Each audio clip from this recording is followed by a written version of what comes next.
മൗലിദോ കാര്യങ്ങളോ സ്വഹാബികളോ ഇവരാരും ചെയ്തിട്ടില്ല എന്ന് വിചാരിച്ചത് ചെയ്യാൻ പാടില്ലാത്ത വിഷയമല്ല. കാരണം ദീനിൽ ബിദ്അത്തും ഹസനത്തും സയ്യിഅത്തും രണ്ടുമുണ്ട് എന്ന് ഇമാം ഷാഫിഈ തങ്ങളുടെയും അഹ്മദ് ബിൻ ഹംബൽ തങ്ങളുടെയും ഖൗൽ ഉദ്ധരിച്ചുകൊണ്ട് അന്നില്ലാത്തത് മുഴുവൻ ചെയ്യാൻ പാടില്ല എന്നൊരിക്കലും അതിനർത്ഥമില്ല എന്ന് പറയാൻ പോയ വിഷയം അവിടെ നിന്ന് കട്ട് ചെയ്തു. ചെയ്തിട്ടില്ല സത്യം.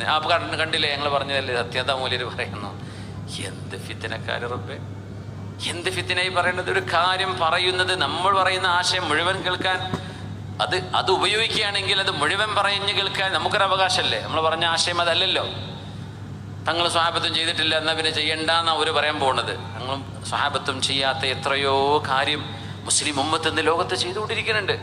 ഇസ്ലാം അത്ര വിശാലമാണ്. ഇത് സങ്കുചിതമാക്കി ഇടുക്കി കൊണ്ടുവന്ന് വേണ്ട വേണ്ട വേണ്ട വേണ്ട വേണ്ട എന്ന് പറഞ്ഞ് ഇല്ലായ്മ മാത്രം പറഞ്ഞു കൊടുത്തുകൊണ്ട് എത്രയോ മുഅ്മിനീങ്ങളുടെ ഇബാദത്തുകളും ഈമാനും എത്രയോ ആളുകൾക്ക് പ്രയാസമായിട്ട്